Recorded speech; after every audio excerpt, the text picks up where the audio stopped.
Kinda long download today, wasn't it?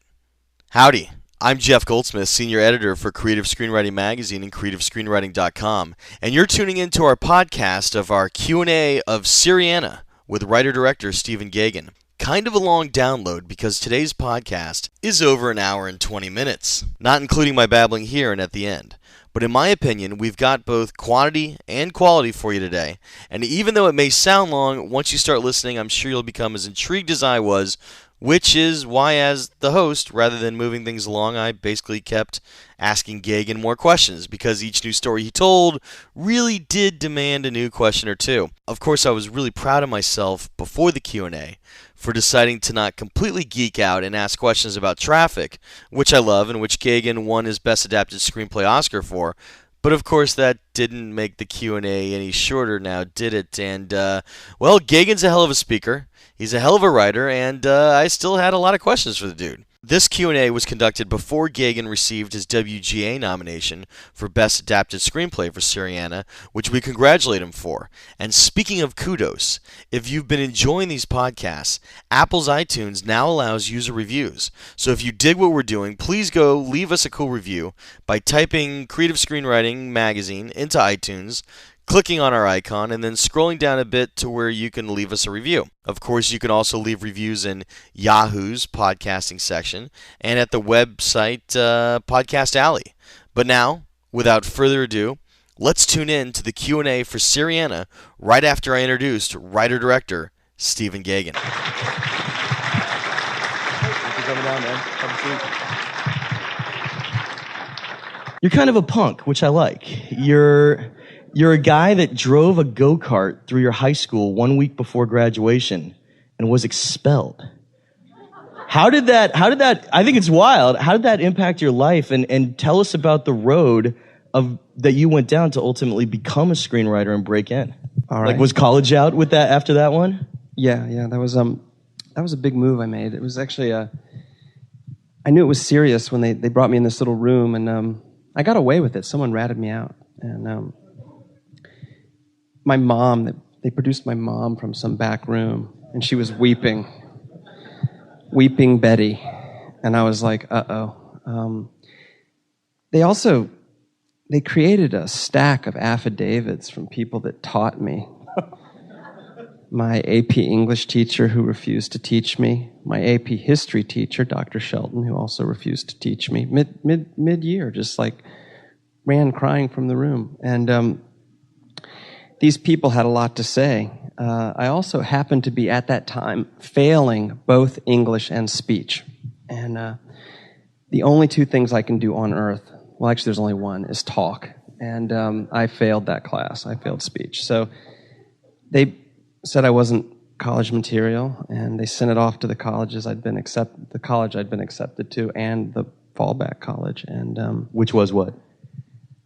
You want to leave names out to protect the innocent? Yeah, reasonably good. They ended up later re-inviting me to come. Did you go? No. Fuck them. Right on. They had their chance. No, kidding. It was a huge thing, man. It changed my whole life. I was walking out of that headmaster's office where just the day before I'd been driving the go-kart. Oh, I had a crash helmet, reflector aviator sunglasses, a white scarf, and a leather jacket, and they couldn't tell who it was. Now I'm walking out of there, and I'm shaken up. I mean, I'd been at this school, it's a private school, I'd been there 9 years, little prep school in Kentucky, and I saw my soccer coach. I actually was all-state in soccer, believe it or not, and I saw him, and he hated me, and I looked at him, and I made this weird little face at him, and he attacked me in the hallway. So I'd just been expelled, and this like 220-pound solid muscle guy attacks me in the hallway. And then I'm like walking out to my mom's car, and she's like, 9 years of private school tuition. I go, hey, I can still take the GED.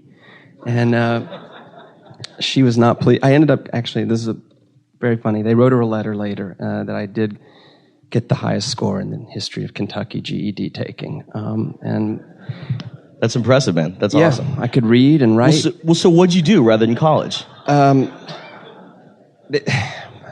She how'd you framed go that letter, by the way, and put it up as if it was a diploma. She framed it and stuck it up.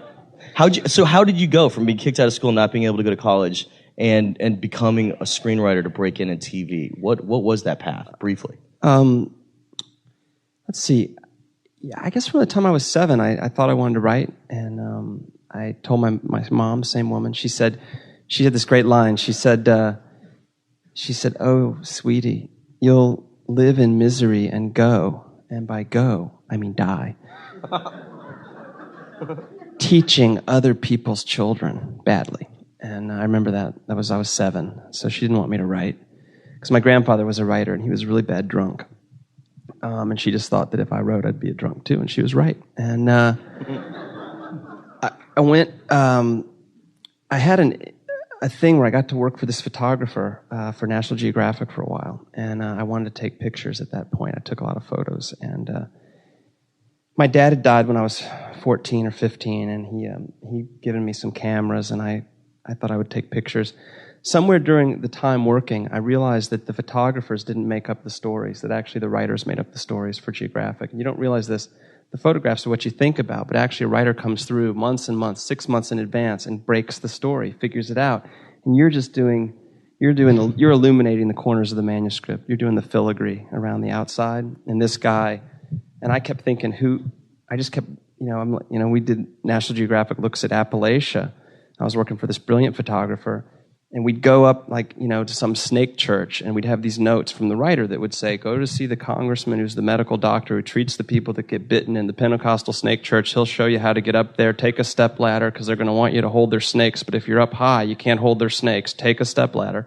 And I just thought, I want to be that guy. I want to be the guy figuring out to take the step ladder. And I got a typewriter, and I learned how to type. And I ended up later kicking around. I wrote poetry and a lot of bad song lyrics, very derivative of Bob Dylan. And I still have them. And I ended up doing a lot more traveling and writing. And then I was in New York I worked at the Paris Review for George Plimpton very briefly. And that was an amazing experience. I published a couple short stories. And then I had this summer where I spent 6 weeks writing the first sentence of a short story. And it was a huge problem. And I was going downhill fast. And I said, I had this TV, like an old black and white TV with a coat hanger, and I only got one channel. And on that channel, every night at 7:30, you could get The Simpsons in syndication. And I'd watch it every night at 7:30. In New York, in the 5th floor walk up, this one room, and it was 190 degrees with 100% humidity, and I was like, maybe I could do that. And I sat down and I wrote an 80-page Simpsons, if you know anything, in one day. One day. And I didn't even know you could make this program that would put the dialogue in the middle of the page. I tabbed everything. If I made one edit on page 20, everything went out of whack to page 80. So you really got to be careful.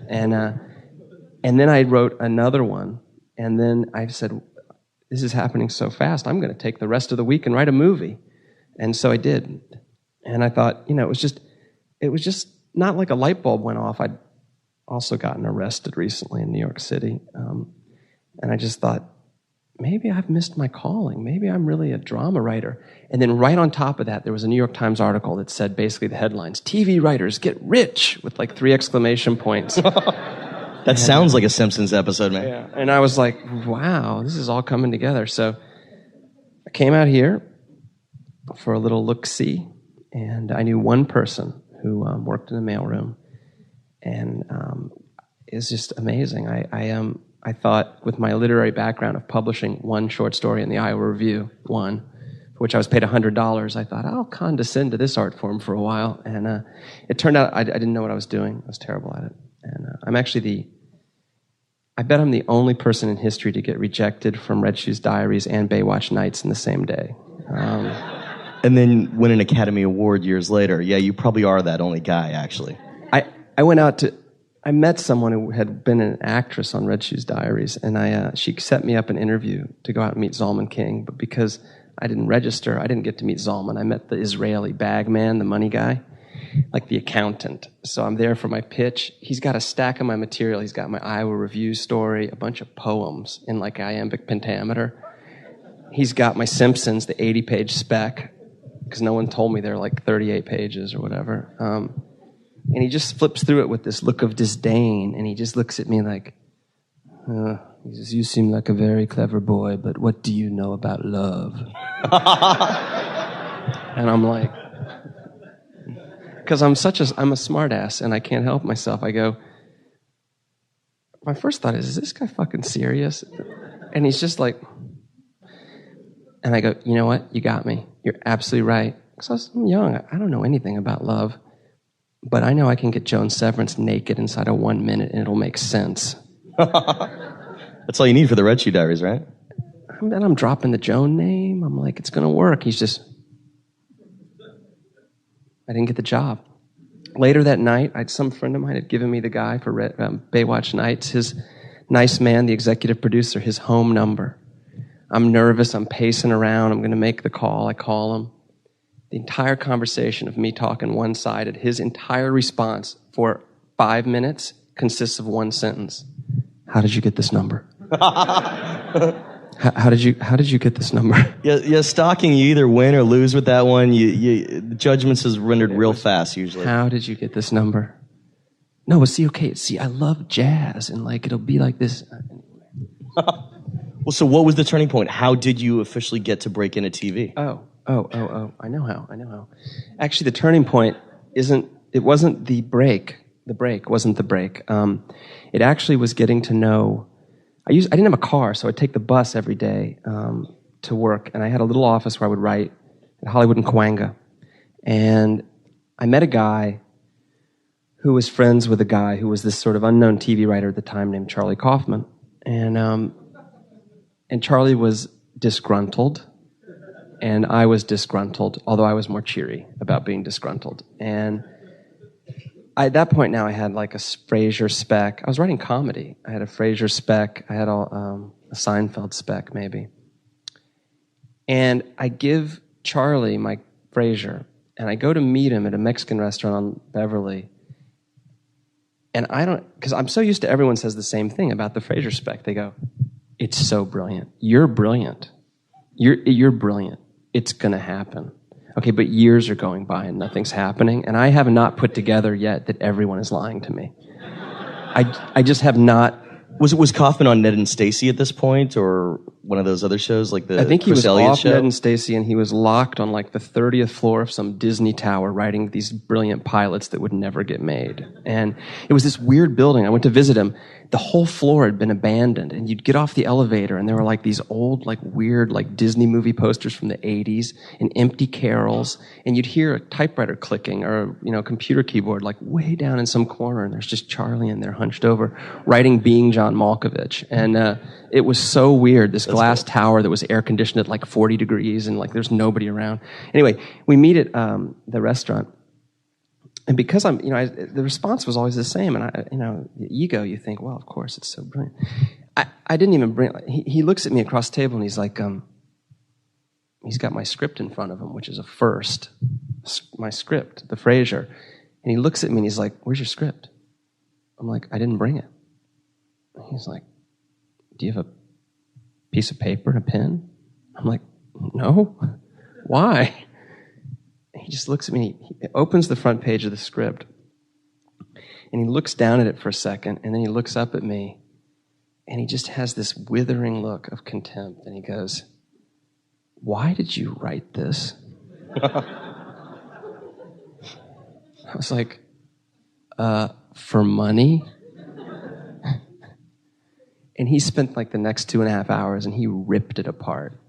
He ripped it apart in a way that you're lucky if you can get somebody who's serious to rip something of yours apart in that way. And I'd been in LA at that point for 2.5 years, and I was working as a professional assistant, basically a codependent sock shopper for some guy. "You got my fucking monogram wrong on my socks. You're a fucking idiot. It's the big letter in the middle is my last initial. And the little one." You should have told him you failed English. That would have solved it all right there. Joking. I went home. I'm joking. and I threw out everything I'd written. 2.5 years of work. I had a bunch of stuff, moved 3 movies, and I just threw it all out. It all sucked, and it was all done for the wrong reasons, and I just started over. I realized I didn't know anything about the art form, and I had to start really looking into it, because I thought, well, I write fiction, I'm serious, and blah, blah, and it wasn't cutting it. I had to really go deep, and I had to go look at people that had done it right, and just get my head out of the way and try to just start at square one, and I did. And at the same time, a bunch of things happened. I got offered a job I actually got a job offered on the Drew Carey show before it ever went on the air, and I got offered a job in Our Drama randomly by a guy who I used to drink with. A guy I get drunk with. He was a fiction writer, and he ended up offering me a job, and I decided to do, and I sold a spec all at the same time. It happened like in 2 weeks, and I took the drama job because the comedy room scared me. I wanted to be by myself more, and I ended up working on American Gothic, which I loved, and it was a brilliant pilot, and it was a really hard show to write, and at that point I was getting older, and I was such a failure. My mom now has had a decade of going, my son, the writer, in quotes, the writer, and I just had a ton of energy. I would do anything. I looked at my job. I worked for this guy, Robert Palm, who hired me. Nobody wanted to hire us. I had a writing partner. Nobody. Like the studio, the executives, the network, nobody. But Robert Palm had read the short story from the Iowa Review, and he liked it. And he just said, I'll pay him $25,000 for the first script out of my own pocket, and if they don't deliver, fire them. And he did. And I was so ready. I was like, put me in. I'll do anything. And I looked at my job in the simplest way possible, and it's the best way. Anytime you get that first job, I just wanted to make Robert's life easier. All my ego and Steve show, I was so grateful to this guy. I just wanted to help him. He was a good writer, good guy. He took a chance, and I was like, I would show up first thing in the morning. I would stay latest at night. What do you need? What can I do? What isn't working? Just let me help. And I got to write like 7 episodes of that, and That's awesome. I mean, you stuck to your guns. You knew you needed a change. I think that's bold for any writer to actually acknowledge that, and it paid off. Really briefly, because we are going to get Syriana, I promise, because we love it. We want to hear about it. You also had the opportunity to work with David E. Kelley and Stephen Bochco as you continued in television. Is there anything just briefly you want to tell us about being in those offices, how it affected your writing and how it evolved? I had two key mentor type experiences. The first one is I got to do a script with David Milch, which was shocking because he was the guy. He was like a junkie, and I was like, when I was in New York, I was like, I want to work for that guy. We're going to see eye to eye. And wrote one script. It was a tryout, and then he didn't hire me. The whole experience consisted of him going. He gets you in. He has like lower back pain, and so he can't really sit. So he's lying on the floor on his back, and he has a typist, and he's got your script in front of him. And his typist is like George was his name, and he's like, George, hand me the script, and George hands him the script, and he's on his back, and he's like, this is shit. Oh my God, this is the worst crap I ever. Oh fuck, and he looks over at you every once in a while. Fuck, what am I? Oh, this is such shit. I don't even know. Oh my God. Oh, this is awful. Oh, fuck, what do we do, George? And you're just sitting there like, oh my God. It's a tiny room too. The room's like smaller. You're just wedged in. He's like at your feet rolling around on the floor. He crumples the first page. He gets to like page 30 and he finally circles like one paragraph. He goes, okay, George, we can keep that. Then he like crumples up the rest of it. I'm just like, oh my God. And I'm just sitting there going, I don't think I'm going to get the staff job. But then he just starts dictating. And the thing I learned is that he made it better. Everything was better. He had the right to do that because he was the real deal and he could do it. And it was genius what he did. And we won the Emmy. I mean, we shared an Emmy for Best Dramatic Writing of that year. And I swan around on that one. Yeah, I broke the story. And And then the other thing, but more importantly, actually, far more importantly, was that I got to write a movie with Michael Tolkien. It was actually originally going to be a TV pilot. He had bogged down on HBO pilot, like years had gone by, hadn't done anything. And I told a friend of mine, I said, look, you can pay me $30,000 under the table. I'll write the pilot, and you can put his name on it. I don't care. Give me the money. And she's like, I don't think that would be ethical. And I said, no, you're right. So she goes, but I'll introduce you to him. And I was taking a Proust class at UCLA Extension that a friend of mine had given me because I was like, I'm going to read that fucking Swan's Way. I'm going to read Remembrance of Things Past before I die. If I have to lock myself up in a college classroom, chained to a fucking desk, I'm going to read Remembrance of Things Past. I still have not gotten past the first 60 pages of Swan's Way. It's unreadable. It's good to have goals. It's unreadable. It turns out Tolkien loves Proust, so we go over and we start talking about Proust and Tolstoy and these novellas, and we just hit it off. And he's like, yeah, we can try this. Let's try it. So it consisted of going over into his backyard and we would sit there and we would just crack ourselves up. We were doing a satire of Bill Gates and Microsoft in 1994. No one even heard of the place. And the idea, essentially, in a nutshell, was that Warren Buffett tricked the 100 richest people on Earth off the planet with a fake comet. Because he's a communist. And those comet movies hadn't happened, and it was this hilarious. But we'd sit in the backyard, and this is the single most important thing I learned in my whole life was for the first month or two, I was like, that's so funny. There's no way that can be in the movie. There's no way we can get away with that. There's no way. And after a while, Tolkien just was like, what's your problem? What do you think a movie is? Not only can that be in the movie, that's the only stuff that'll be in the movie. Everything else is boring. It's only that stuff that cracks us up. I don't care what it is. That's all we're going to write. And I was like, really? He's like, yeah, fuck them. And literally, and it was just like suddenly up was down and down was up. And the movie never got made, but it got on the premiere. They make a list of the 10 best unmade screenplays historically, and they put it on there. And it was just, at first when I would write, we'd break apart and I'd write scenes and he'd write scenes, and his scenes were always better. Always. And after 6 months, I had a couple of scenes that started to get to that. I could just see it. They were getting, I thought, oh my God, this is going to make it in the movie. I can't believe it, And he's kind. Milch is kind too, but Michael was just, he really wanted me. He wanted me to succeed. It was good. Well, then on one of your first produced feature film credits with William Friedkin, I wonder what that was like to take notes from Mr. Friedkin, who I think is an excellent writer-director in his own right, but I've heard notoriously tough to work for. Billy's a genius. End of story. He's so brilliant. He's made 3 of the greatest movies of all time. But I love not talking about Syriana. I'm so happy. I'm so tired of talking about this movie that I swear to you, that was my last pre-Syriana question. I'm going to make this question last for another hour. All right, don't go an hour, but Friedkin. Okay, come on, so I worship the dude. Again, this is the same. You'll get a pattern here. So I'm doing this movie for Dick Zanuck and Billy Friedkin. It's my first real job. It looks like it's going to get made into a movie. It's a rewrite. I rewrite every word, 155-page first draft. I'm very proud of it. It's like Paths of Glory or something, I think. I send it off to Dick Zanuck on a Sunday morning. He calls me 2 hours later, and he goes, kid, it's brilliant. Get your passport ready. We're going to Yemen. I'm telling you, it's brilliant, kid. Brilliant. I'm like, it's brilliant. I believe him. He goes, and so, Billy's on the boat with Sherry in Antigua. He'll be back on Tuesday. We'll have a meeting. Okay, so I go to the meeting. I'm so certain that the script is good that I don't bring a pen or paper again. I see a trend here.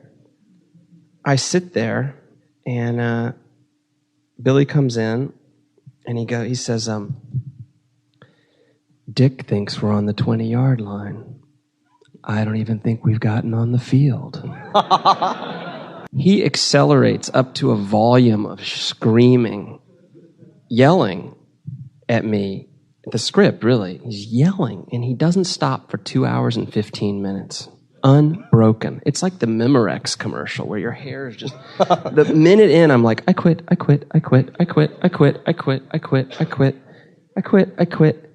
you know what? The thing was, he made sense. He made sense. After 40 minutes, I could start to hear, and I was like, oh my God, this makes sense. Jesus. And from the top of his head, he rips apart every page, and then he finishes. He's red in the face. I'm red in the face. I'm exhausted. He's exhausted. He goes, and Dick's just looking at me, and he can tell I'm going to quit. He goes, but Billy, you loved the script, right? And Billy goes, yeah, kid, I loved it. It was great. You're top 10 screenwriter. I loved it.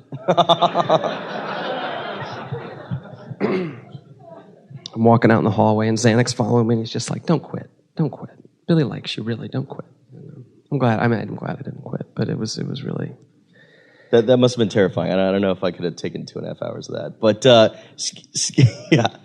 skipping forward, because I mean, literally the Criterion Traffic DVD answers just about all the questions I would ever have. And I love Traffic. But skipping to this, the first thing that people know about this movie is the title, Syriana. And they are sometimes confused by it. Could you talk about how you decided to name this movie Syriana and the meaning of the title? The movie's based on a lot of real things that really happened, unfortunately. Sorry to tell you that. When I started the movie, it was, what are we going to do about 9/11? Are we going to go into Afghanistan? Are we going to go into Iraq? And there were a lot of real empire dreams that were happening around Washington in 2002. A lot of talk of redrawing the Middle East, making real changes, lasting changes. And it just reminded me of like every empire you ever read about. They think for a little while they're going to change the map all over the world. They're going to redraw it to suit their own purposes. And now these guys would never say this out loud because it went to shit so fast. And then, though, it was just this heady time. You felt like you were in Rome at like 80 BC, where Caesar's running around and they're invincible. And but it went south so quickly that I wanted to go for a title that it couldn't be pegged to right now, so that you wouldn't... You notice there's really no reference to Iraq in the movie. There's just the most passing reference to 9/11, which was an improv thing we did. And there's no Israel. And because I wanted the more permanent sense of what it is inside of men, particularly men in the West, it seems, that they believe that they can remake any region to suit their own purposes. It's the neo-colonial, the colonial. 80 BC... Cicero, Caesar was in a place called Asia Minor, which is Iraq, fighting a guy named King Mithridates, who for all practical purposes is Saddam Hussein. I mean, that's 2,085 years ago. And I just thought, I wanted it to be specific to the film, not to the time. So that if you think about the tone of the film, you think about what happened in the movie, it would only be Syriana. And that Syriana could not skid into some other reference point. And I hoped that it would work that way. Cool. Time will tell. Time will tell. I mean, obviously we were just getting ready to start the war in Iraq at that point. As it continued to develop, was there ever a sense that you maybe should put something in there about it? Because, in this film, the guy goes to madrasa, he loses his job, it's his journey for the entire film, and you show the human side of how this is a regular guy turned into a suicide bomber, but with what's going on with Iraq and the insurgency, the game has changed enough that we get it really quickly. I mean, so was there ever a consideration to put it in, or just absolutely not for what you just said? I have it. I have the explanation. I mean, it was a real term I heard for real in a very conservative think tank where they said, we're going to redraw the map in the Middle East. We're going to make a new country out of Syria, Iraq, and Iran, the borders of ancient Persia, less Pakistan, and we're going to call it Syriana. And I'm like, excuse me? Would you repeat that? So I shot it. I have William Hurt explaining it, but I didn't think it helped at the end of the day. Okay. We're not going to make a new country in the Middle East right now. We have 150,000 troops there, and we bogged down really fast. And no one could have predicted how fast. Fair enough. So you have to react to what's happening as it's happening, because if you try to tackle current events, it's very difficult. Studios are really loath to make movies. Hollywood makes movies about wars 8 years after they happen. You just can't make a movie about current events. It's very difficult. Fair enough. Good answer. I love your structuring. It worked excellently in Traffic. Rather than doing an anthology film where you just let each story tell itself and move on to the next, you kept everything in motion. You did it again here. As a writer, how do you start off with a roadmap for that? Do you outline a lot? And do you attack each story at once as its own part and then blend them together? Or do you, as a part of your outline, do the cut-up? This is so boring for the non-writers in the audience. So luckily, we're Creative Screenwriting Magazine. Any we're all non-writers here, I want you to go home tonight and write some song lyrics and try to apply what I'm about to say, because it's really, really tedious. We've got to hear it, man. No, I'm kidding. Tedious? No, I think it's really important to keep trying to push yourself. I really believe that screenwriting is a really strong, powerful art form in its own right. You get these little swatches of exposition, and then you get dialogue, and you have this incredible opportunity for subtext. That subtext is the negative space. It's what's not said in the scene, and it's not on the page, but it's implied. Anytime I find myself using a parenthetical that has an emotion in it, I don't have a strong enough verb. The exposition, the verb in the exposition is not strong enough. It should be absolutely clear what's going on. But that negative space is the way the actor enters into the scene. They don't enter into what's written. And it's not a theoretical thing. It's not something that goes in a drawer and you look at later and go, ooh, I wish that one happened. It's to be said by actors. And so by using subtext, the better the actor, the more intrigued they get, because it's the stuff that's not there. That's their entry point, and it's where they remake it and make it their own. And this symbiosis that happens is the exciting thing about the art form. It takes it out of some theoretical thing, you typing alone in your room, and makes it theater. And that's the exciting part. But on Traffic, I'd outlined voluminously, and I felt hemmed in by it. I didn't like it. I also was hemmed in because 2 of the 3 stories, came from this miniseries, and it just bothered me. I really felt I fought that all the way. And with this one, I just knew, philosophically, Traffic operates on this one principle. It's like the world is color-coded, everything is separate, the storylines never touch. It ends episodically. The worst thing that happens to Erica Christensen, saved by her upper-middle-class dad. She's going to go to, Bard instead of Brown or whatever. Benizio's stuck in that loop. The Cops and Robbers is still going on. The world seems big and separate. After 9/11, I didn't feel that way about the world anymore. I didn't know what form that would take dramatically, but I felt I had a young child. We were pregnant with another child, and I was nervous, and I thought the world had changed. I thought the world had shrunk. I didn't think you could get away with that. So I knew I wanted everything that happened in the second hour of the film to have the opposite implication, not of separate worlds, but of one tiny world. I wanted the world to decolorize, and I wanted it to shrink and shrink and shrink, and I wanted you to feel like the oxygen was going away. So that's sort of like a basic starting principle. Furthermore, because I feel like outlines, when you get into an outline and you find yourself working on a narrative, the narrative automatically becomes reductionary. Because you suddenly realize, no matter what, oh my God, this is boy meets girl. Oh shit. This is the part where boy has to lose girl. Oh, but then he gets her back, but then it looks like he's going to lose her, but then he gets her. And you automatically, in your head, the minute you start thinking about stories in this way, and you have to fight this editor, this internal editor, all this knowledge, all this received knowledge of how stories work, I thought, you got to fight that off as long as you can. And by fighting it off, you stay out of the editorial brain, and you can maybe stay in the inspired brain. Because the inspired brain is like where the gifts come from. It's where all the good stuff happens. You don't own it. It's not any of us. It's a gift. It comes from some greater source. It's a miracle. And so I thought, all right, as an exercise, I'm going to try to stay in that brain as long as I can. And what that meant was anything that popped in my mind was fair game. Any cool thing when I was traveling and researching, fair game. In the shower, singing a song like I usually do. In pops like some crazy scene. I'm like, oh my God, that can't be in the movie, but it's going to be in the movie. And I started saving these in like a little special place. I had my little special place of special stuff, and I was like, all that's going to be in the movie. I don't care. It's going to be in. So it was like a note-taking process where you were just coming up with scene ideas. You weren't sure how they were going to fit together. Characters, story arcs, just, dialogue, shots, so images. Wouldn't the collation of all this data be an outline, or did you just not bring it to that phase? It's an incredible mess.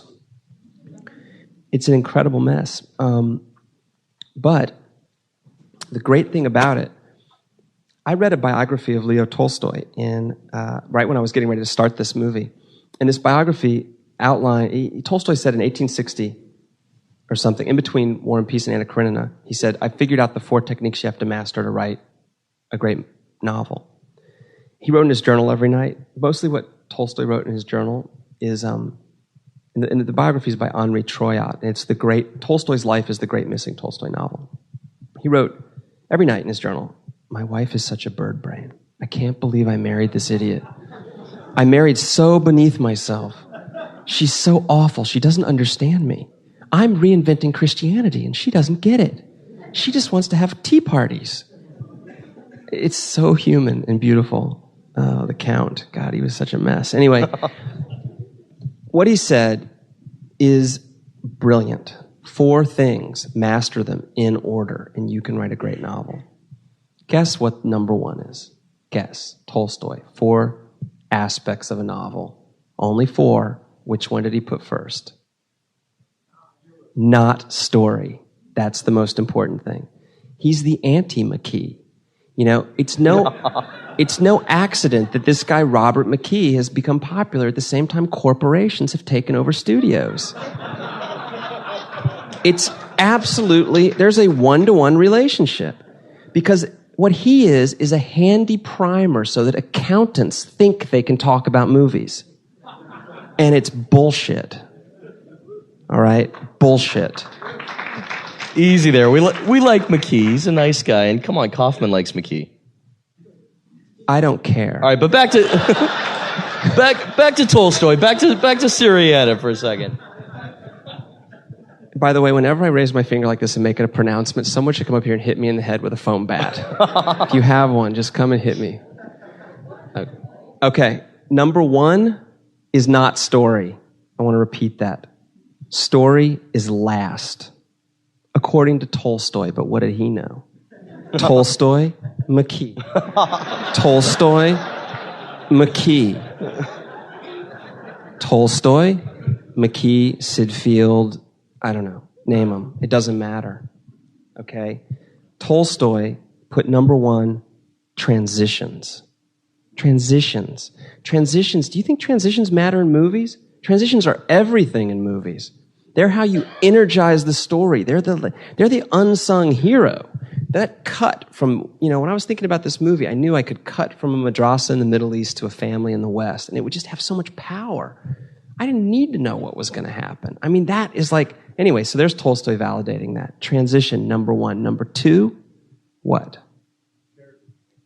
Context. Context. Now we're halfway through Tolstoy's list of what it takes to write a great novel. We have not yet come to character or story. That really bears thinking about. That's very weird. Okay? Transitions, context. Now you get to create a character, and finally you worry about your story. And I am convinced that what this does is it strips away formula, and it allows you to stay in the inspired brain, away from that editorial brain with all the received wisdom of what movies have to be, what your friends are working on, what your teachers told you, what McKee says, what blah, blah, blah, blah, blah.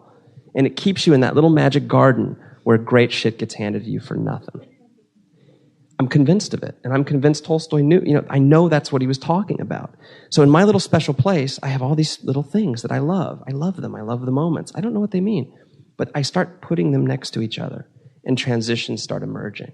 And what emerges is nothing short of what? It's the tone. It's the feeling of what you see here. The first moment of arranging that shit is the stuff. It's everything. It's the feeling, the score. The way the score feels emerged from those first little moments. I just was having iced tea with the composer, and he gave me the thing that we worked on for so long in Paris. He's French, and what we talked about in those first moments was in that first hotel room meeting. He had a little keyboard, and we talked about negative space.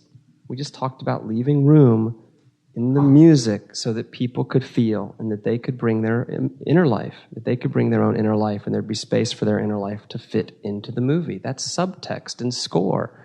That's a transition, it's all related. Anyway, so what happens when you work that way is you launch yourself like pell-mell right into the middle of a second act. And then you realize you're in deep shit because it's 5 storylines, and they're all moving in different directions. And then there was a really bad 6 months where I had to stop and go backwards and then when I outline, I just would do it in micro increments, maybe 5 scenes on each storyline. I'd write 5 out, 5 out, 5 out. You don't want to get too far away from each other because they have to relate thematically. Because ultimately, for me, at least, everything is about theme. When I'm lost in a scene, it's about theme. Other people feel differently. I got in huge arguments with Soderbergh about this. You know, when I'm cutting the film, I'm cutting for theme. And he's like, you can write for theme, you can write for theme, shoot for theme, but you cut for story. And I was like, usually? But I don't want to, that's not what I want to do. It's not really what, I want something else. So would you say it took you 6 months to write your first draft of this? Oh, God, I wish. Probably took nonstop 7 days a week, 15 hours a day, a year after 9 months of solid research. So 21 months. Wow. And I probably did 50 to 100 drafts to get to that first draft that I showed people. Wow. And I probably rewrote the first 30 pages 50 different ways. 50. It was bad. By solid research, of course, you mean going around with Bob Baer, who wrote the book See No Evil. You got to meet a lot of people and do a lot of things. To my knowledge, though, one of the scenes in the film was inspired by a near creepy kidnapping incident you almost had. Could you tell us about that just really briefly? Because I think I would have been terrified. I love that he says everything just really briefly. It's because I'm really verbose, and he knows. He knows that. He knows that. So he's cutting. My neighbor's here, and I'm so worried I'm going to bore her. I got to try to be really concise. It's just not my specialty. Anyway, kidnapping. Right. Yes. It was scary. I arrived in Beirut. I'd been traveling with a guy who was a CIA officer in Europe. He infiltrated Hezbollah in the 80s, and Hezbollah controls the southern suburbs, and they basically got Israel and America out of Beirut in 84. They blew up. They did a big explosion backed by Iran, killed 240 people. Anyway, I'm in line. I'm in customs. It's less than a year after 9/11, way less, and I'm the only American anywhere in Beirut. But I'm in line, and my phone rings, and it's a guy who's an acquaintance of Bob Baer, the CIA officer. And the guy says, I have something really special you can do, but you have to do it right now, and I can't tell you what it is. I'm like, what do you mean? Because I can't tell you, but my driver's out front, and he'll take you right now. Like, I can't take a cab. No. And you can't tell me. No. All right. I'm up for the adventure. Anything's easier than raising a young child. So I go out there, and I get in the car with this guy, and we're driving down a highway, and he just takes a right off the highway. Literally, there's no exit. He just goes right off the highway into a neighborhood. Boom, boom, boom. And it's just like you see in the movie. I suddenly realize that there's guys with guns everywhere, and then I look, and there's a gate coming down across the road, like a private gate. It's a public road. It's very weird. Everything starts happening in slow motion. I'm just like, that's weird. Why are those guys coming to the car? Why do they have guns? That's weird. They're opening the door. That's weird. What? They're taking my backpack and my pens and my belt. They're taking me. I'm like, God, you got to remember every minute of this because it's so cool. It's just, you cannot forget one moment of this because this is really, something's really happening. You're no longer in the west side of LA. This is real shit, and it's happening.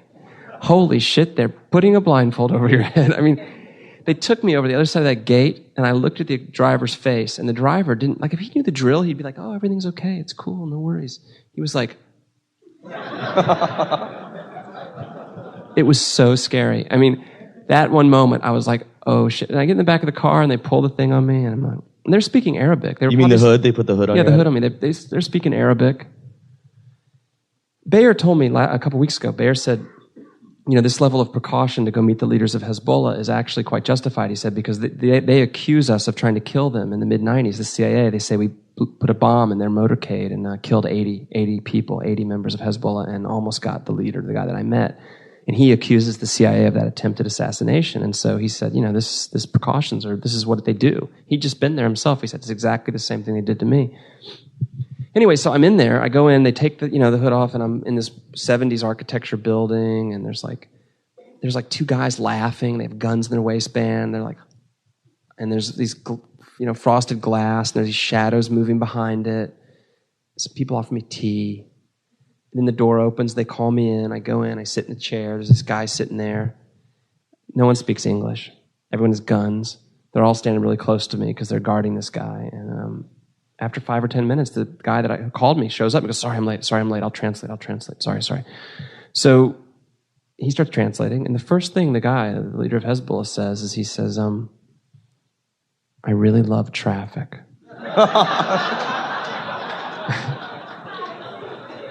For real. He says, and I think movies are an uncensored art form in the United States, and it's very important that if you're going to make a movie about this subject, that you get both sides of the story. I said, fair enough. They said, do you have any questions? I'm so stunned by everything that's happening. I literally just sit there like this. And he says, so this next thing, these 3 amazing statements out of his mouth. Number 1, he loved traffic. Number 2, he says, I have a chain of orphanages financed by the Japanese. Okay. 3rd, he says, I'm the first person of the Shia faith to issue a fatwa about cloning Dolly the sheep. Dolly. It was so weird. I mean, there's just no describing how weird this was. It's interesting, though, because in the film, I mean, Hezbollah, as you pointed out, did kill a whole bunch of Americans. They're responsible. Actually, next to Al-Qaeda, they have killed the most Americans in the world as a terrorist organization. And in the movie, they kind of come off as these, polite, calm, really mellow dudes. That's how they were to me. And You know what? There's 2 perspectives on that organization. And trying to show both sides. We're very familiar with, listen, I mean, I worked on rules of engagement in Black Hawk Down. I'm a victim personally of stereotypes of Arab peoples. I have them in my head. I had to do a lot of, how many people here have been to the Middle East? Awesome. Wow, that's a huge number. How about the Persian Gulf? Less. Well, I just wanted to show it the way it was, and there's like different perspectives on all these people. And, that's cool. And really, I felt it was important. I had a very funny pitch meeting with Jerry Bruckheimer. When I went in to meet Jerry Bruckheimer and Ridley Scott, and I worked on Black Hawk Down for 3 weeks right before they started shooting. I've rarely done this kind of work. But I think they were worried, Ridley was worried the movie wouldn't have a political context and that they might miss the boat. And so in that meeting, the first meeting I met them, Ridley's a big cigar and Jerry's intense, and they're both really smart. And I said, oh man, this is so great that you guys are doing this, because here's this thing about America. See, America, we're like these big-hearted people, and we want to stop famine. We believe that's a really good thing, but we want to get credit for it secretly. We don't want you to know that we want credit, but we want credit. So we land 20,000 Marines, we deliver 500-pound bags of rice in white plastic bags, and we stamp on the side of these like polystyrene, like oil-based, super strong plastic bags, we stamp, gift of the USA. And what's great about this is that when we're leaving, because it's Somalia in the middle of a famine and they don't have anything, they reuse everything. And what they reused those big white bags for is they laid out their dead across the desert floor under white bags that said gift of the USA. And I'm like, as those helicopters fly away, man, that's the shot. Gift of the USA. And Ridley Scott's like, fucking A right, mate. Bruckheimer's like, no.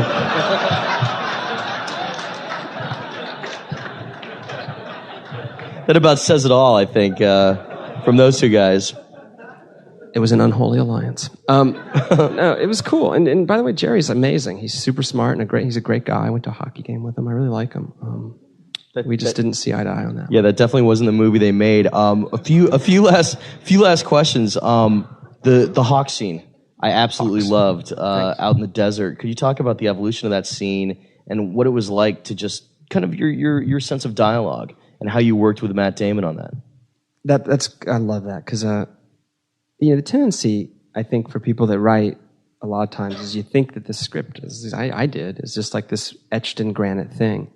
And it's a fluid thing, and it's particularly fluid to the input of the actors. I can't emphasize this enough, and how important it is, and how exciting it is. Like for me, I can't separate the job of writing from the job of directing. Like in my mind, because when I write exposition, even from the earliest scripts, I was like, what's the color palette of the room? That's design. I'm like, what are the costumes? What are they wearing? What kind of glasses? Like this guy, long hair, little glasses. That says something specific. That should be in the exposition. You call this music, the score. What's the needle drop? What the light look like? How's the blocking? Where do people enter? All that's writing, but that's actually directing. But it's writing, but it's directing, but it's writing. I don't get it. How can the jobs be separate? You said fade in. Where? That's location scouting. It could be anywhere when it's a blank page. The moon, Europe, here, Anyway, then you go to direct the movie, and you get to work, if you're lucky, really lucky, with people like Matt Damon, who's brilliant. He's brilliant. He didn't get an Academy Award by accident. The guy can write. He's a real writer. And it means it comes up out of him, and it's powerful, and you better have a good idea, or he'll just go right over you, because he's got it, I rewrote every single scene that he did in this movie during the shooting of the movie, because he had great questions. He'd be like, I don't know how to say this. I don't understand it.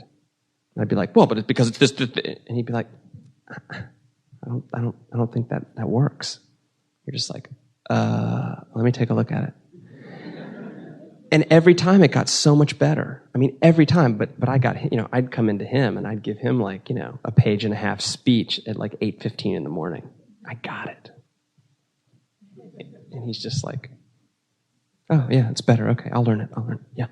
45 minutes later, he's on the set just nailing it, because he has that brain. He can work like this. And with that hawk scene, that was the longest scene in the movie. It's also the scene I wrote the most, and it was also the worst. It was the worst scene that when I went to shoot the movie, it was the worst scene in the movie. It was too speechified. I got lost. I'd rewritten it so many hundred, like 150, 200 times, it got stale. And I didn't even know what it was about. So we have a day in the desert during Ramadan. It's 130 degrees. You can't drink food, or you don't want food or water to pass your lips between sunup and sundown in front of the crew. So you're like dehydrated. We had 4 company moves because we shot 220 locations on 4 continents in 75 days in 5 languages. That is incredible. So this is one of these days where we've had 4 company moves in the desert. People are afraid. Afraid. Part of your job as director is like you're just trying to keep people like up. Like, come on, we've got 2 hours. Let's go. They're just like, I want an egg sandwich. I had an AD say to me one time, fuck art, mate. I want an egg sandwich. I was like, spoken like a true AD, by the way. There's the tension between the crew and the director. It's like in a nutshell. So anyway, we're in the 4th location. It's that circle where the guys are sitting there, and there's kind of a, with Prince Nasser is going to lead the revolution or whatever, and there's a little bit of pre-lighting from the outside because it's getting dark, and Matt comes up to me out of the blue, and he goes, so, did you rewrite that hawk scene? I'm like, it's like, 15-hour day at this point. I'm like, no, it's tomorrow. I know.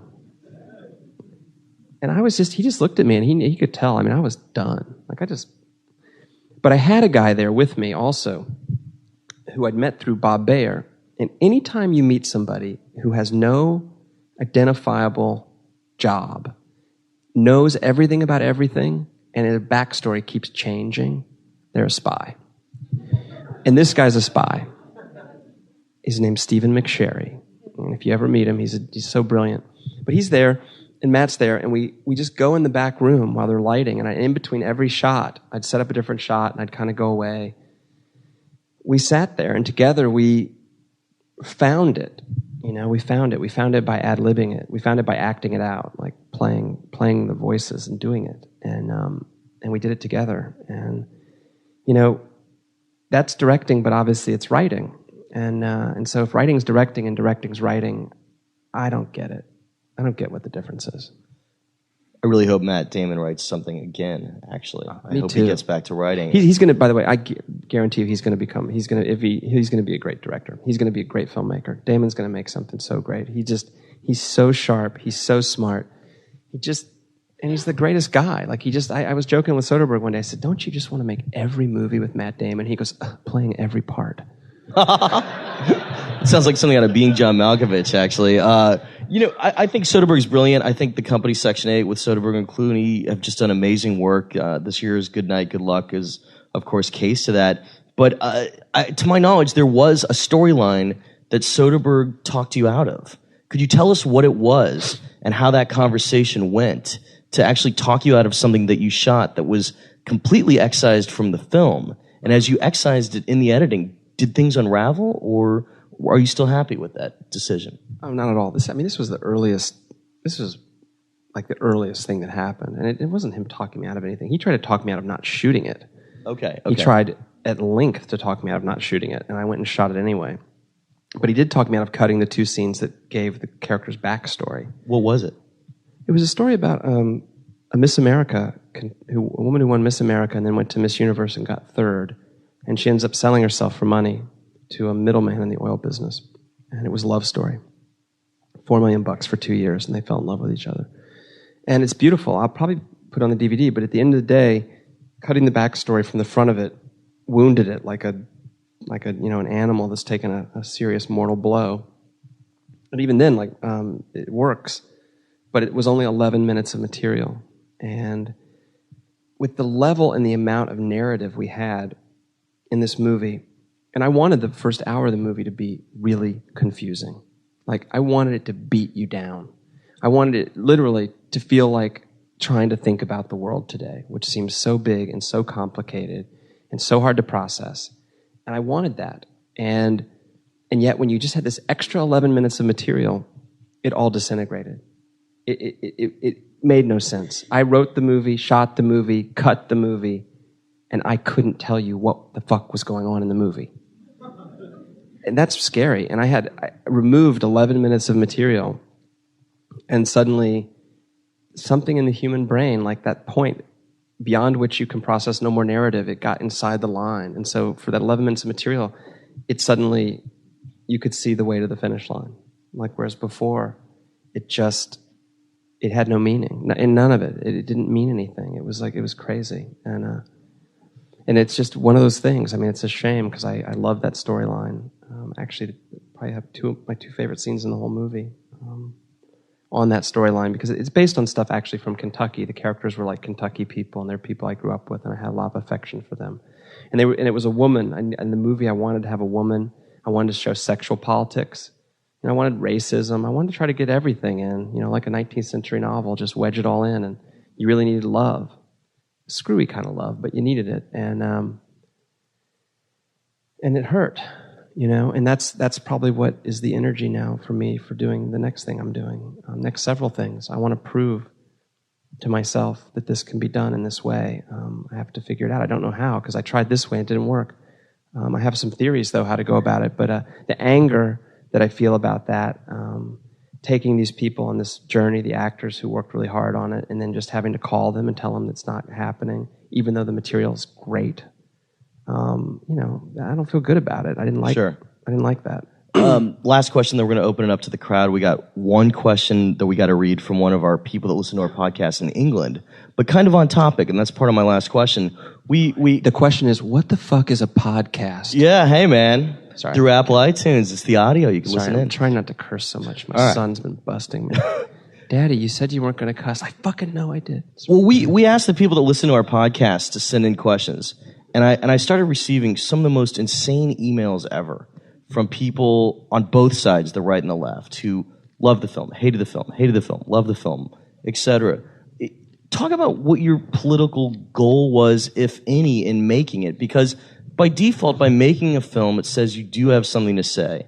And I think you've shown by this and Traffic that you really wanted to show that these situations are very complicated and there aren't true answers. And movies that don't provide true answers or solutions frustrate people. What was it like to get this out as a major Warner Brother release? This was a $50 million movie, to my knowledge. This wasn't like, something done undercover. This is a movie that begins with an Islamic call to prayer over the Warner Brothers logo. How difficult? Did you guys notice that we put the call to prayer under the Warner Brothers logo? How difficult was it to navigate those waters and to also say at the same time, we don't have a bona fide political message so much as we want to get people to think about the subject matter, which I think is a triumph. That's a great question. That's the question, actually. It's kind of, why do you do this? This was hard. This was 3.5 years, 7 days a week, 15 hours a day, obsessively. There was a lot of personal cost, with that kind of soul focus. I think politics, like art, have to be local. I mean, so local that they have to be personal. Like when I raise that finger and I make that pronouncement and then I bust myself, it's because I hate demagoguery. I just hate demagoguery. I've always hated it. It just sounds like bullshit. The minute someone starts lecturing, the more right they sound, the more bullshit I think they are. And I went all over the world with Bayer and I interviewed all these people and I filled college ruled notebooks with just demagoguery. I mean, the people that were running Washington, our little Rome, our Nigeria on the Potomac, these people, the people in the Middle East running the terror organizations, the middlemen, the arms dealers, they just all had their speeches and they were so good and so polished and they all conflicted with one another. And I thought, wow, this is murkier than I could have ever imagined. It's more driven by self-interest and greed than I could have ever imagined. If I showed it the way I really saw it, it would be a satire and no one would believe it. And that's a tragedy. And that's how I ended up there, with a tragedy. Why I did it is because when those buildings came down, I was afraid. I loved my country. I worried about what kind of world my kids were going to inherit. Just like that. I was bummed out because when Osama bin Laden finally gave his rationalization for why this happened, he said, get your planes out of the Holy Land. And I didn't know what he was talking about. I mean, I bet if you polled most Americans at that point, they'd have no idea. Get your chocolate out of my peanut butter. Where's the Holy Land? What Holy Land? I thought that was heaven. And I had to look into it, and I was curious. But what happened almost right after that, and believe me, this is not a partisan film. This is not partisan. I went out with an open mind just to try to write about this world truly. I would never, ever let my own personal political instinct or leanings color something that I'm writing if it got in the way of what I thought was the truth. Never. Because then it's propaganda. And I would never do that. Never. I would fucking kill myself before I would do that. So I'm sitting there and I'm listening to my country, and it's my country. I didn't vote for Bush, My mom would go, oh! She still won't tell me who she voted for, Bush. But not the next time. And she always votes for the winner. Anyway, she likes the winner. She likes the winner, just like, But anyway, the rhetoric that was coming out of Washington, we're on a crusade, they're evildoers, axis of evil, pointing the finger, demonizing the other. It shuts down all communication, and it scared the shit out of me. We're tossing out, bi or multilateral policy for a unilateral first strike policy. We changed 50 years of American foreign policy overnight, and it was really scary to me because I think there are incredible consequences that are going to last decades, decades, decades. And I thought this at the beginning. I wrote essays in 2002 that the Iraq War was going to be a disaster. A disaster. I was just in Washington last week. There were over 600 suicide bombings in Iraq this year. Over 600. 26% of the oil and gas in the world is consumed by America. 70% of it's under the control of people we are either now or will be very soon at war with. It's this untenable situation. It's very personal. And so it just freaked me out. And I thought, God, what is going on? And I was lucky that I was in a position that I could make a pitch to Warner Brothers, kind of very loose, like it'll have something to do with politics and maybe oil, and it'll be a thriller, I think. And it's going to have a spy, I think. And, I only took one paragraph from Bayer's book, one paragraph. And it's paraphrased what Danny Dalton, Tim Blake Nelson's saying on television when he's in Jeffrey Wright's apartment. But I had lived all that shit about Seinfeld syndication rights and stuff. But it was, and Lorenzo de Bonaventura bought the pitch, and I got to go on this incredible research trip and meet all these nutty people, and the world just laid itself out. But to do a movie that doesn't have a clear-cut hero and a clear-cut villain puts you at great risk in Hollywood. anywhere really, because drama's emotion. And people understand that emotion of the clear-cut victory for a good guy and the clear-cut loss for a bad guy. It's the simplest way to get emotion into a story. But you're putting the system on trial. I don't believe it's black and white. I think it's gray. My experience bears that out. I don't think anybody sets off in the morning. I'm off to do evil. Maybe Dick Cheney. But, by the way, I reiterate my offer on the podcast, Dick, in case you're downloading this podcast. I'll bring the print. I'll pay for the print. You don't have to dump it off on the taxpayer. I'll pay out of my own nickel. I'll bring the Jiffy Pop. I'll watch the movie together and talk about it. I think he tunes in, so he might take you up on that offer. Look, I'm really glad you made this movie. I think all great art actually asks the questions. It doesn't provide the answers. Our last question before we turn it over to the crowd comes from Roger Norham in Oxford, England. It's an easy one. Dialogue. How much of your dialogue came directly from the people that you interviewed for this versus your own creation? Very, very little of it's direct quotation. I got great quotes. Sometimes a few snuck in, but I put them in different contexts always. Like, never. Everything's a composite in a way. The best stuff, a lot of times the things that people say that are amazing, when it's where you always start. You're like, oh, a freebie, I'll just put that into the dialogue. And then later you look at it, and it's incredibly wooden for some reason. It just doesn't work.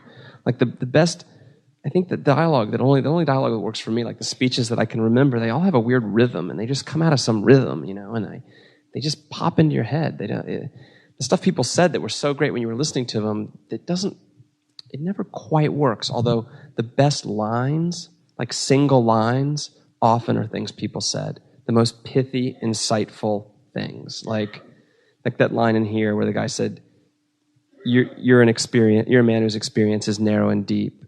You've been used but never known what for." That's a line someone said to me about Bayer.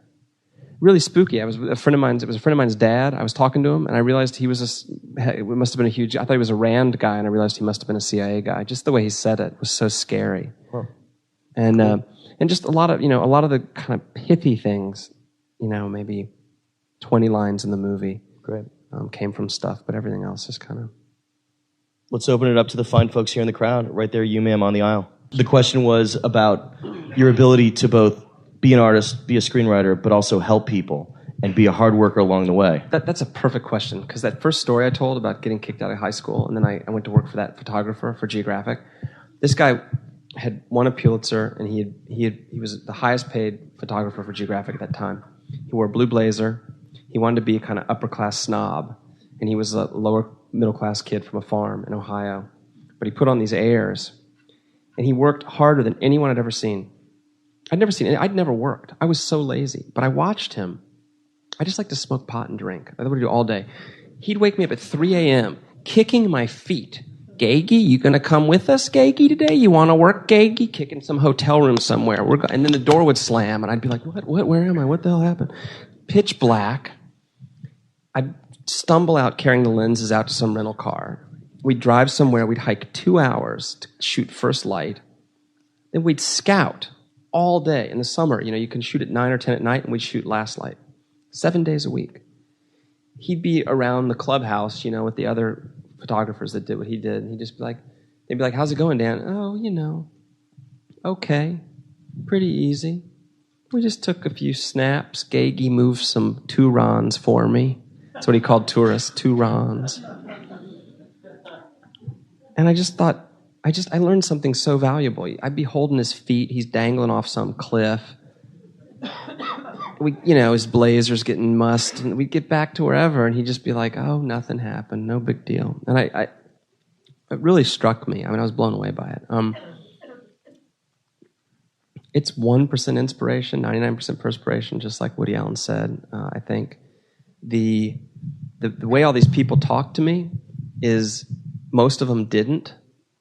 So you ask 10 people, and one talks to you.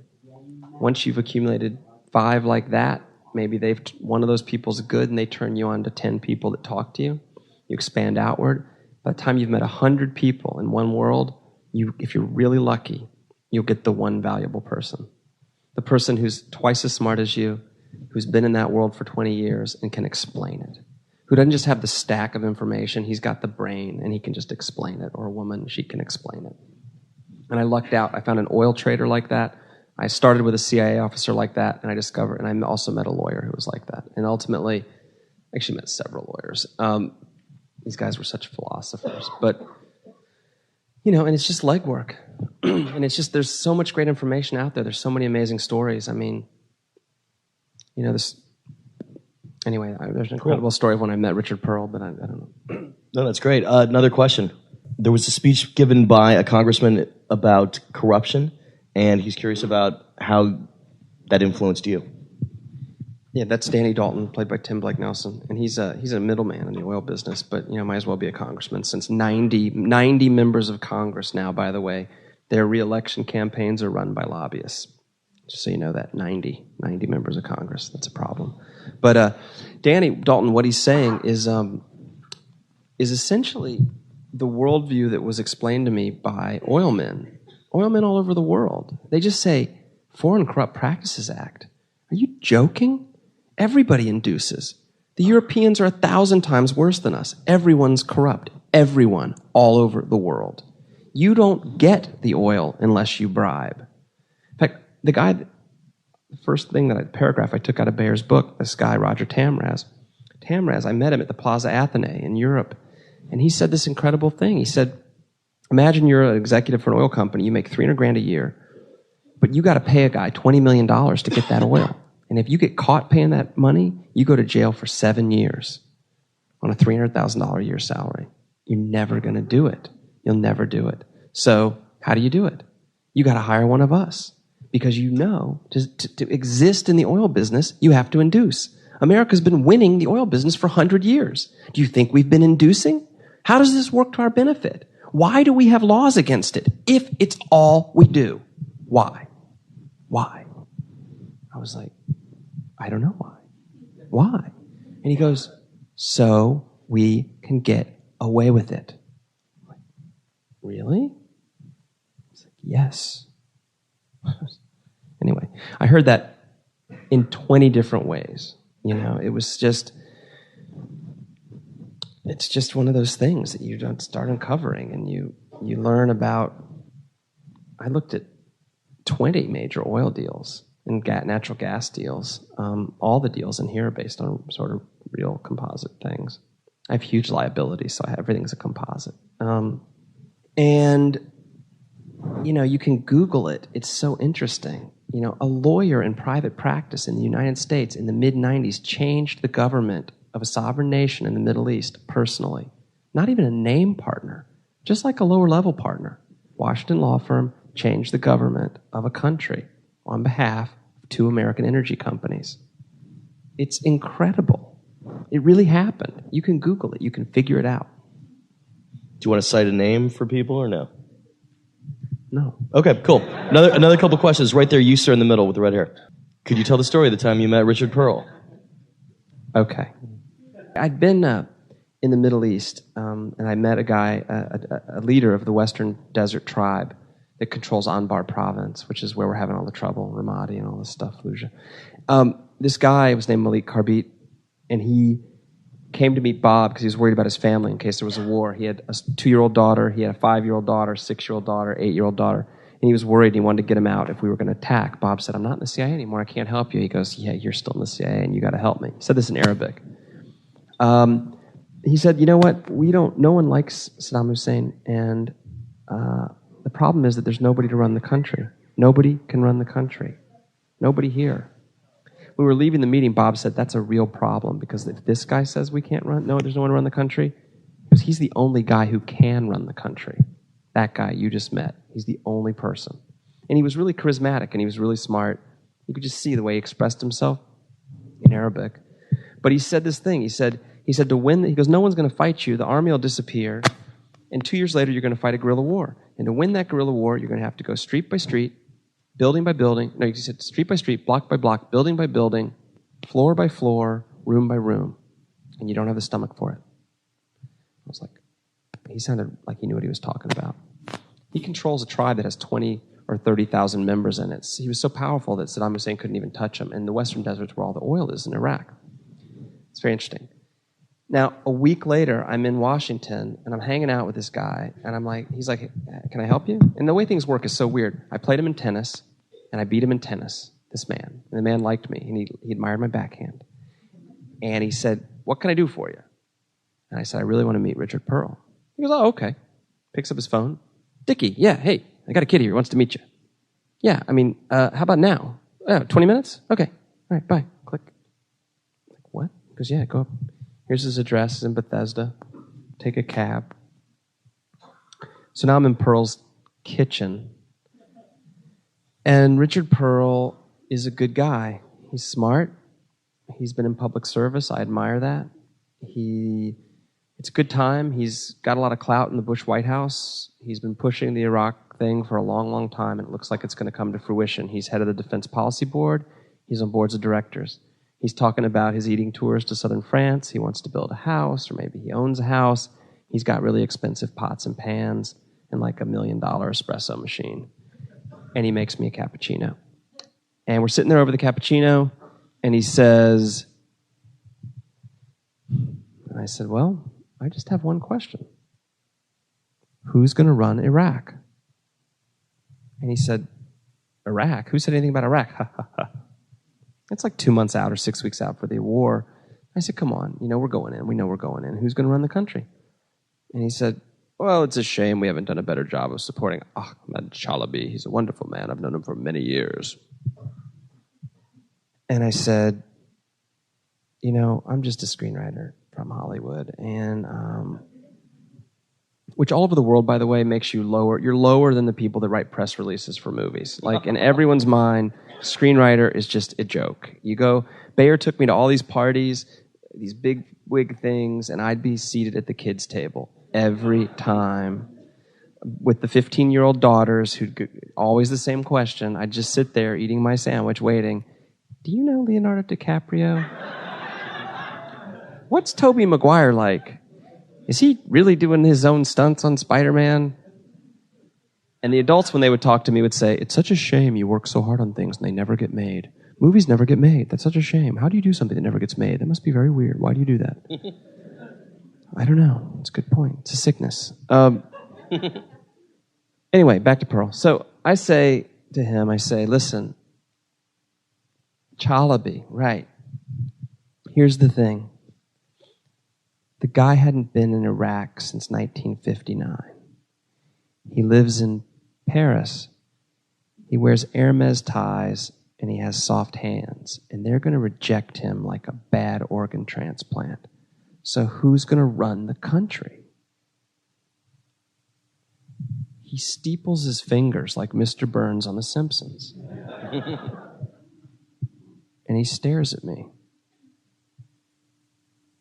That's like 5 seconds. He stares for like a minute. The doorbell rings. Ding dong. He says, excellent. I'll introduce you to Bibi on your way out. So it's Benjamin Netanyahu dropping by. 9 Mossad, just took over Likud again or whatever, paper yesterday. 9 bodyguards with bulges. This is so weird. You can't make this stuff up. And you'll see why he couldn't put it in the movie. Pearl is watching me, the big McKitchen off the back of his house with the bookshelves and the pots. It's a narrow Victorian hallway. Netanyahu's coming in. Pearl, I forgot the most important detail. Pearl has a 9-month-old Wheaton Terrier puppy named Reagan. And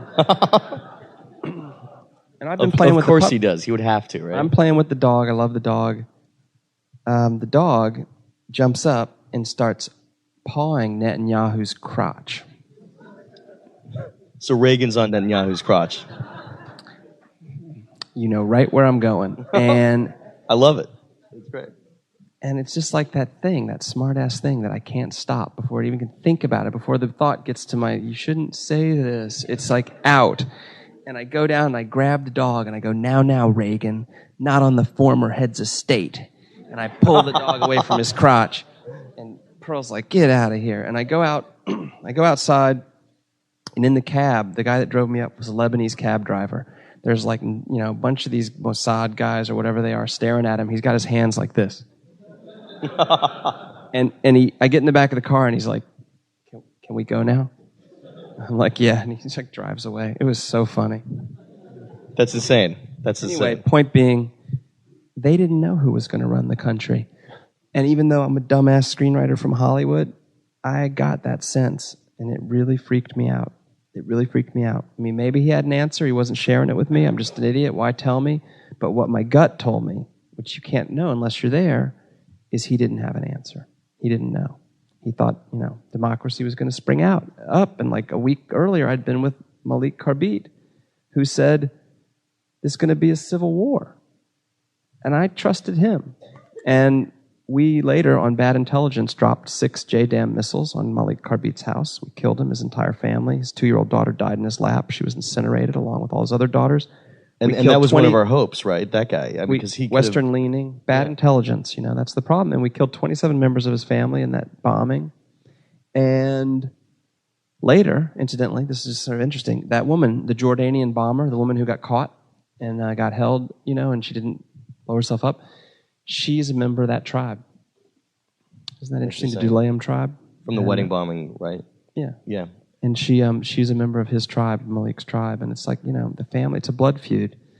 It's a very weird thing, But sitting there in that kitchen, I didn't think that he got that. The theater's going to kick us out. We got to go for one last question. Of course, Stephen will answer a few more as he signs posters. Make it a good one, please. I'm looking, all right, I'm going to go for all the way the back of the house. This better be a good one. I'll repeat it. One of your websites is talking about raising money for alternative energy sources, and just your thoughts on being both a filmmaker and trying to make social change. I'm totally against it. No. You can't like argue, you don't, it's hard to explain. I mean, I like making movies, I like writing movies. I don't really like explaining them. I think there's 2 elephants in the room in this movie that are never mentioned. I think the first one is, for me, would be campaign finance reform, numero uno.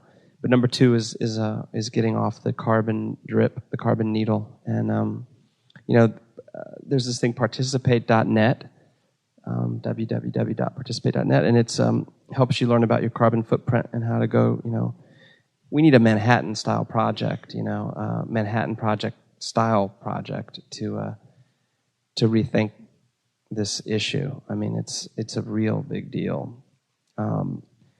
I try to stay out of the agitprop business. We got lucky that these guys came on board the movie after we already had a green light, and I think it's fantastic that they have the money and they're doing this and trying to create, not just be like a random experience, but be something where you could then go and look and focus the feelings that come out of it. But for me, I'm way more interested in just human nature, like little foibles of things and like how weird it is. It's so weird. I was failing speech, I was failing speech. And that guy, Dr. McPaul hated me. McPaul hated me because I was glib. One time I was about to walk in his office, in the classroom, and I heard him saying to another student, well, at least you're not like Gaghan. At least you're not glib like Gaghan. You are failing, but at least you're not glib like Gaghan. And that hurt my feelings, And later it's like, thank God I'm glib. But it took an entire lifetime practice. No, I'm kidding. Anyway, but the entry point for me is through little things like that. I'm the guy who heard someone talking about him outside the door, and my face gets red and hurt my feelings. And, the political action or whatever that comes after it, I just think it's not, at least for me personally, I don't like a bully pulpit in a movie, and I don't like when Hollywood people lecture about the way the world should be. I have a problem with it. I think that art and politics, I tend to think that politics make for second-rate art, and I tend to think that politics are the last refuge of scoundrels. It's just my personal thing, and yet I seem to make political movies, so I don't understand it at all. You've been very generous with your time. Let's give it up, ladies and gentlemen, for Stephen Gaghan. Thanks a lot, man. And that's how the Q&A went down with writer-director Stephen Gaghan for Syriana. Thanks for your emails. They've been coming in from all over the world now, which is really cool. Feel free to drop us a line anytime at rsvp@creativescreenwriting.com, and I'll do my darnest to get back to you. And as for next week, I'm going to Sundance, man. So not sure if a new podcast is going to get up or not. If you've just signed up as a new subscriber, feel free to go back through past episodes and take a listen while I'm packing for Sundance. But if not next week, we'll be back in a week or two. We still have Mrs. Henderson Presents and Transamerica Q&As coming at you a Friday sometime soon. Remember, we almost always post on Fridays, so make sure to check for podcast updates on Fridays. And hey, if I could figure out how to get some audio recording gear, maybe you'll even get an interview or two from Sundance, or maybe not. But thanks again for listening, and thanks again to writer-director Stephen Gaghan for coming down to chat with us for his now WGA-nominated film, Syriana.